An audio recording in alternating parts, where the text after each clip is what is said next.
रउआ लोगन के बीच में एगो नवरात्र गीत हम भेजा तानी। जैसे कुल गीत हमार रउआ लोगन लाइक सब्सक्राइब कैली जा, ये खातिर हम राहुल रसिया। अगर ये बचवा से कोनो टूटी हो जाई, रउआ लोगन एगो लइका समझ के माफ करब।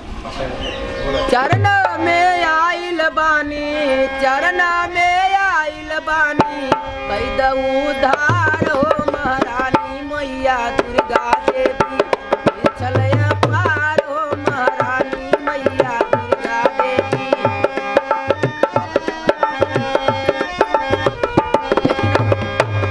ए चैत कुवार होले, चैत कुवार होले, चिड़िया अपार हो चरनिया में आइल बानी, ए चरनिया में आइल बानी, कई उधार हो चरनिया में आइल बानी।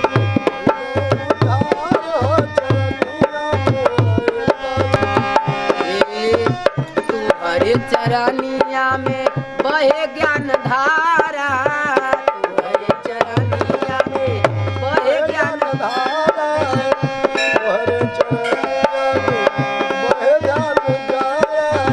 दुखिया गरीबवन के, दुखिया गरीबवन के तो हई सहारा, दुखिया गरीबवन के तो हई सहारा,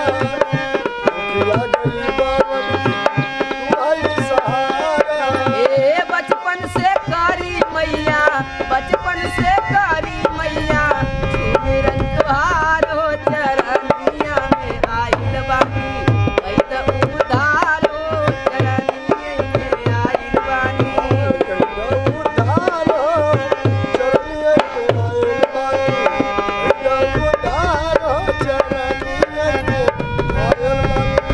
ओ तुलसी कबीर के सजावलू सपनावा, तुलसी कबीर के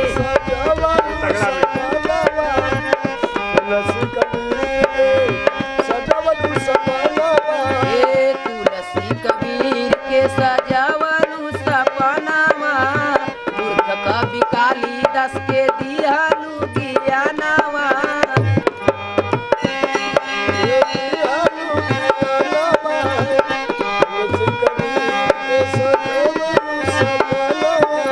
ओ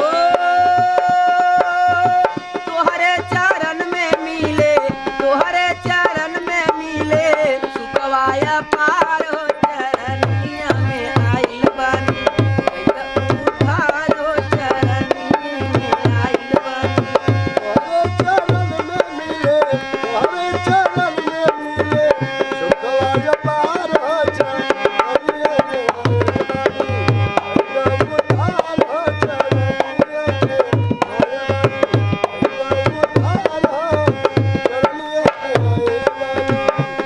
ओ नइखे मोरे ढांग बाटे, नइखे हो सहुरावा, नइखे मोरे ढांग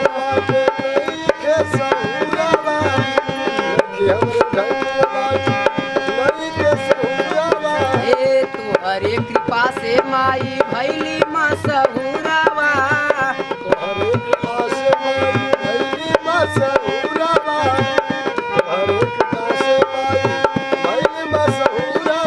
भक्त कहत बा कि ए माई नइखे हमरे ढंग बाटे, नइखे सहुरवा, तोहरे कृपा से माई भैली माँ सहुरवा, ये बदे कि देश दुनिया जानत बाटे माई हमरा पास कुछ ज्ञान नइखे। लेकिन का कहलस, ए नैया अब कैदा हमरो, नैया अब कैदा हमरो, आके बेड़ा पार हो चरनिया में आइल बानी, कई उधार हो चरनिया में आइल बानी।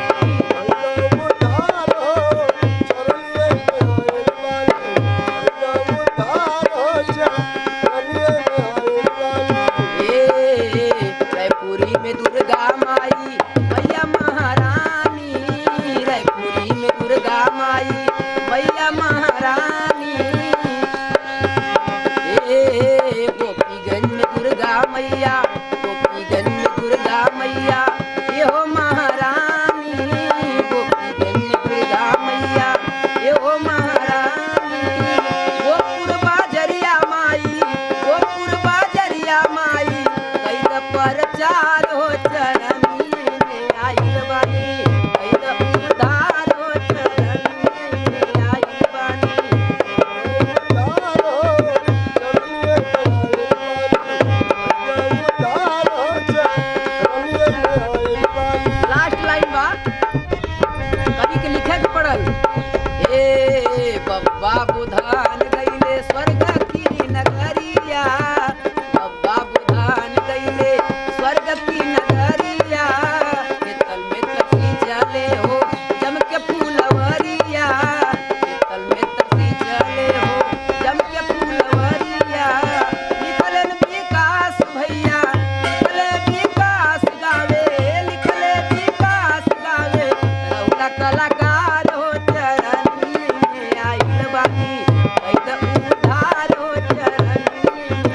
अच्छा लगी तो लाइक सब्सक्राइब कमेंट रहुआ लोगन करिए। धन्यवाद।